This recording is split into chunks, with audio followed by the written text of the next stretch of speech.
साथियों,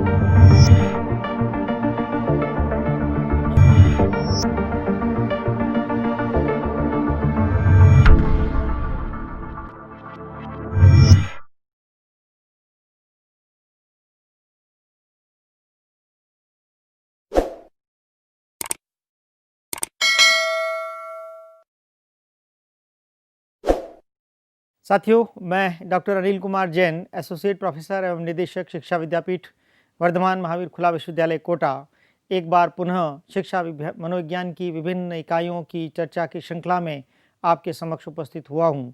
और पिछली चर्चाओं में जिस प्रकार की प्रतिपुष्टि आपके द्वारा मुझे प्राप्त हुई है, इससे मुझे एक नया उत्साह उत्पन्न हुआ है और इसी उत्साह के साथ एक बार पुनः एक नई उप इकाई को लेकर आपके समक्ष उपस्थित हुआ हूँ।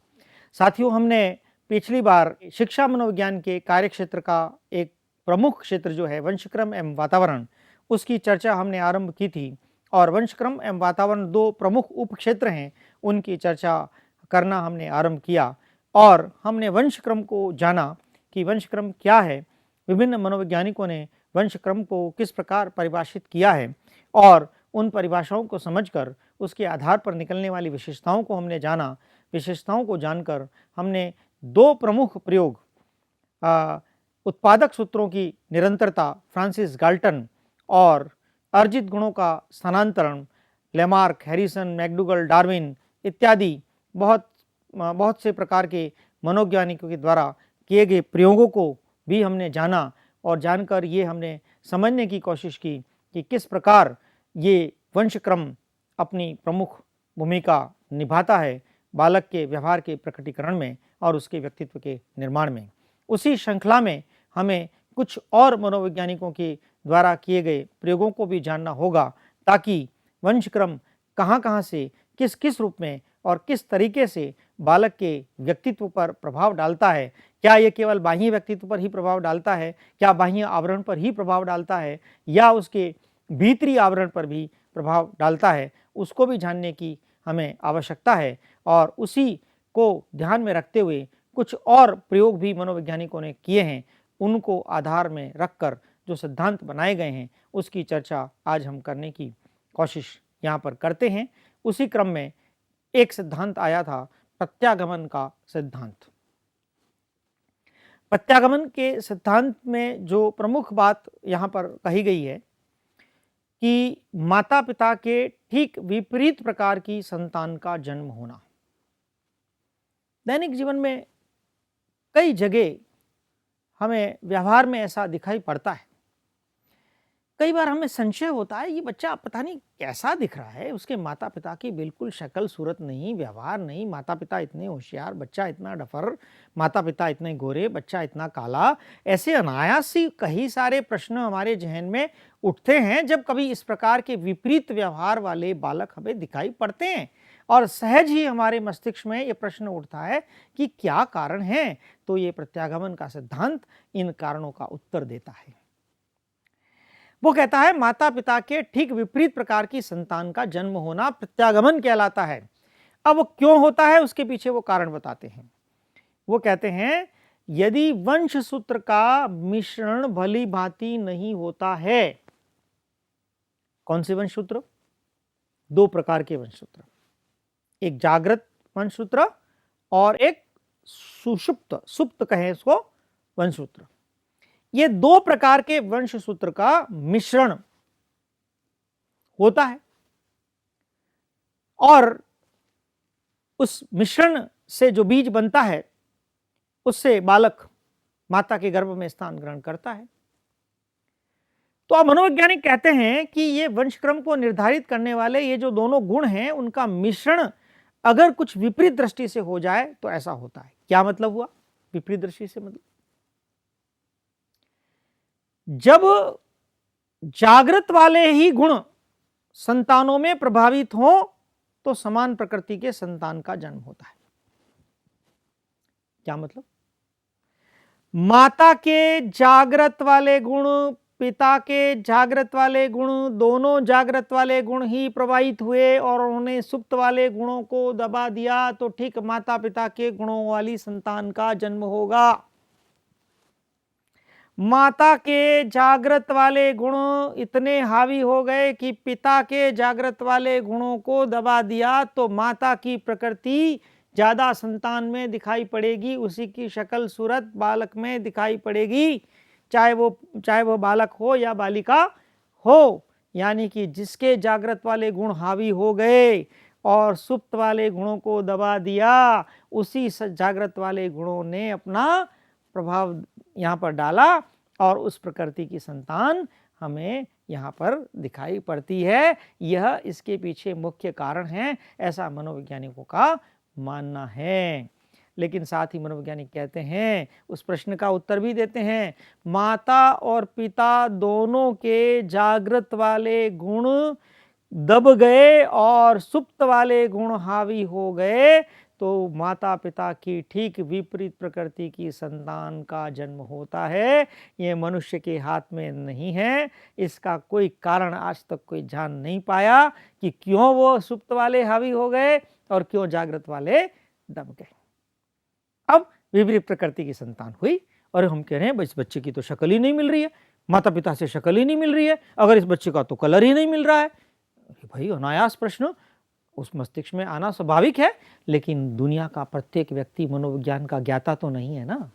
तो उस व्यक्ति को अगर मनोविज्ञान के सिद्धांत की जानकारी थोड़ी सी हम दें, तो उसके भीतर जो संशय उत्पन्न हुए हैं, उसके भीतर जो जिज्ञासाएं उत्पन्न हुई हैं, उन जिज्ञासाओं की हम यहाँ पर संतुष्टि कर सकते हैं। लेकिन एक अध्यापक के रूप में हमें जो शिक्षा मनोविज्ञान का ज्ञान प्राप्त करने का जो सुअवसर मिला है, उस अवसर का लाभ उठाते हुए हम यहाँ समझ पा रहे हैं कि ये बालक क्यों अपनी माता पिता की विपरीत प्रकृति यहाँ दर्शा रहा है। दोस्तों तो यहाँ पर अब हम ऐसा बालक है ना, हजारों में एक बालक ऐसा मिल सकता है हमें, है ना, कई कक्षाओं में से किसी एक कक्षा में ऐसा बालक हमें मिल सकता है, समाज में आस पड़ोस में भी हमें कोई ऐसा बालक दिखाई पड़ सकता है। तो हमें यहाँ पर आश्चर्य नहीं करना चाहिए, उसके पीछे मनोविज्ञान के वंशक्रम के इस सिद्धांत की भूमिका है, ये हमें जानकर समझने की कोशिश की जानी चाहिए कि अब इस बालक को हम कैसे समझें। एक और नियम मेंडल का नियम, बहुत प्रसिद्ध नियम है मेंडल का। सफेद चूहे एवं काले चूहे को एक साथ रखकर प्रयोग किया उन्होंने मेंडल ने। एक और प्रयोग किया था, छोटे मटर व बड़े मटर को एक साथ रखकर प्रयोग किया था। और यहां पर भी उन्होंने यही कहा कि सफेद चूहे और काले चूहे एक साथ रखे गए, अगली पीढ़ी में जो जन्म हुआ उसमें साहब 50% सफेद और 50% काले। क्यों साहब 50% सफेद और 50% काले क्यों?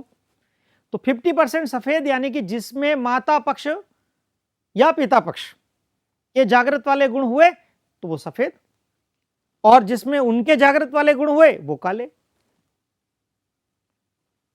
अब यहां पर वो कहते हैं कि 50%, 25% और 25%, फिर आगे और सिद्ध करने की कोशिश करते हैं। फिर कहते हैं साहब 25% ऐसे हुए जो मिक्स हुए, सफेद भी हुए और काले भी हुए, यानी कि उन चूहों में माता और पिता दोनों के जागृत वालों का कुछ अंश आया और कुछ सुप्त वालों का अंश आया, इसलिए दोनों मिक्स हुए। तो अपने इस सफेद चूहे और काले चूहे के सिद्धांत के माध्यम से उन्होंने ये सिद्ध किया कि कैसे जागृत और सुप्त गुण अपना प्रभाव डालते हैं। वैसे ही छोटे मटर और बड़े मटर का प्रयोग वही 50%, 25% और 25% के उस नियमावली को ही ध्यान में रखते हुए यहाँ भी उन्होंने यह सिद्ध करने का प्रयास किया कि 50% मिक्स मटर, 25% छोटे मटर और 25% बड़ी मटर। मिक्स का मतलब दोनों के जागृत वाले गुण उनमें आए, और छोटे मटर 25% यानी कि एग्जैक्टली छोटे मटर वाला जागृत वाला गुण उसमें आया, और 25% बड़े मटर यानी कि एग्जैक्टली बड़े मटर का जागृत वाला गुण उसमें आया, यानी कि जिसके जागृत वाला गुण उसमें हावी हुआ वही गुण अगली पीढ़ी में प्राप्त हुआ। इन सभी प्रयोगों के माध्यम से इन सारे मनोवैज्ञानिकों ने यह सिद्ध करने की कोशिश की कि वंशसूत्र, जो दो प्रमुख वंशसूत्र हैं जागृत और सुप्त, उन दोनों वंशसूत्रों की अपनी भूमिका है और दोनों किस प्रकार संतति के उत्पन्न होने में अपनी भूमिका निभाते हैं, ये हमें जानने की आवश्यकता है। उनका मिक्सचर, उनका मिश्रण किस प्रतिशत में कैसा होगा वह इंसान के हाथ में नहीं है, लेकिन जैसा भी हुआ है उसी के अनुरूप संतान की प्रकृति हमें दिखाई पड़ती है। हमें तो मूलतः उसी को जानने की यहाँ उत्सुकता है और उसी को हमने समझने का प्रयास किया है। दोस्तों, मनोवैज्ञानिक अपने इन सभी सिद्धांतों के माध्यम से ये सिद्ध करने में सफल हुए हैं कि वंशक्रम 4 कारकों पर अपना प्रभाव डालता है। 4 प्रमुख कारक। कौन कौन से 4 कारक? बुद्धि, स्वभाव, चरित्र और शारीरिक स्वरूप। ये 4 प्रमुख कारक एक अध्यापक के रूप में हमें भी जानना बहुत आवश्यक है, क्योंकि हमारे पास कक्षा कक्ष में जो बालक मिला है उस बालक के इन 4 कारकों की विशेष भूमिका उसके व्यक्तित्व के निर्माण में है। हमने अध्ययन किया है और जाना भी है, बुद्धि जन्मजात होती है, बुद्धि जन्मजात होती है, लेकिन वह वातावरण के अनुसार विकसित होती है। स्वभाव जन्मजात होता है, माता पिता के अनुरूप मिलता है। कई बार हम कहते हैं दुनिया में आपसी बोलचाल में, बिल्कुल कार्बन कॉपी है उसके पिता का, बिल्कुल उनके जैसा ही नेचर है, बिल्कुल वैसे ही गुस्सेल है। ये एक आमजन की भाषा है, वो आमजन मनोविज्ञान का ज्ञाता नहीं है, लेकिन हम शिक्षक तो मनोविज्ञान के ज्ञाता हैं। अगर वो स्वभाव नकारात्मक है तो बदलना हमारी जिम्मेदारी बनती है। अगर चारित्रिक गुण उसको वंशानुक्रम से अगर नकारात्मक रूप में मिले हैं तो उसको बदलना एक शिक्षक के रूप में हमारी जिम्मेदारी है। आमजन समाज का आमजन तो कहेगा कि जैसे जैसे माता पिता हैं वैसी संतान, लेकिन हम शिक्षक अगर ऐसा कहते हैं तो ये हमारी शैक्षिक दायित्व से हम दूर हट रहे हैं। हमें जानना होगा, हमें समझना होगा कि इन 4 कारक बुद्धि, स्वभाव, चरित्र और शारीरिक स्वरूप, उसमें से एकमात्र ऐसा चौथा कारक शारीरिक स्वरूप जिसमें हमारा बस नहीं है। जैसे नाक नक्श, जैसे आकार, जैसे शरीर की आकृति, अंग डोल जिस प्रकार का उसको अपने माता पिता से मिला है उससे कोई फर्क नहीं पड़ता। काला है, गोरा है, टेढ़ी नाक है, सीधी नाक है, छोटी नाक है, छोटी डूडी है, आंखें छोटी हैं, बड़ी हैं, उससे कोई फर्क नहीं पड़ता। मनुष्य के इस बाहरी आवरण को, बाहरी स्वरूप को क्षणिक रूप में इंसान देखता है, दुनिया क्षणिक रूप में देखती है, लेकिन जैसे ही मनुष्य अपने व्यवहार का प्रकटीकरण करता है, अपने स्वभाव को प्रस्तुत करता है, अपने चरित्र को प्रस्तुत करता है, अपनी बौद्धिक क्षमताओं को दुनिया के सामने प्रस्तुत करता है, शारीरिक स्वरूप नगण्य सा दिखाई पड़ता है। इसलिए दोस्तों, यहाँ पर शारीरिक स्वरूप अगर नहीं बदल सके तो कोई चिंता की बात नहीं, लेकिन एक मनोविज्ञान के विद्यार्थी होने के नाते हमें ये जानना आवश्यक है कि जो 3 गुण हैं, बुद्धि, स्वभाव और चरित्र, ये तीनों गुण हम अच्छी तरह से समझकर कितना अंश वंशानुक्रम से इस बालक को मिला है और कितने अंश में हमें परिवर्तन करने की आवश्यकता है, उसकी हम योजना बनाकर बालक को किस प्रकार का वातावरण देना चाहिए, उस वातावरण को देते हुए अगर इसमें नकारात्मकता है तो इसमें उत्तम वातावरण देकर किस प्रकार सकारात्मकता का हम संयोजन करा सकते हैं, उस बात पर चिंतन हमें करने की आवश्यकता है। और करके अगर हम बुद्धि, स्वभाव और चरित्र इन तीनों गुणों को इतना सबल बना दें, इतना सबल बना दें कि उत्तम व्यक्तित्व का निर्माण कर सकें और एक ऐसा बालक हम विद्यालय से बाहर समाज को दे सकें कि वह एक उत्तम नागरिक के रूप में अपनी भूमिका निभा सके, तो शायद वंशक्रम का जो ज्ञान हमने प्राप्त किया है उस वंशक्रम के ज्ञान को हम यहाँ चरितार्थ सिद्ध कर पाएंगे, ऐसा मैं समझता हूँ।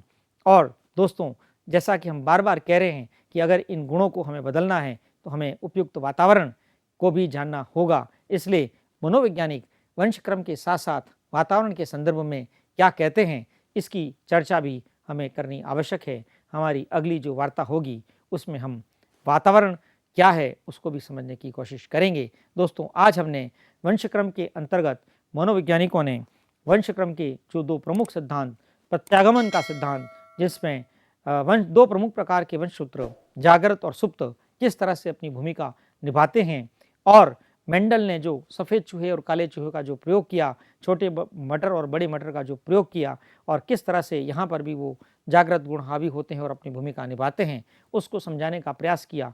उसको समझते हुए हमने 4 कारकों की बुद्धि, स्वभाव, चरित्र और शारीरिक स्वरूप को समझने का हमने यहाँ प्रयास किया, और जिससे हम समझ पाए कि वंशक्रम की कितनी महत्वपूर्ण भूमिका है। मुझे आशा ही नहीं पूर्ण विश्वास है कि हम एक अध्यापक के रूप में बालक को समझने में इसका उपयोग कर सकेंगे। उसी अपेक्षा के साथ धन्यवाद।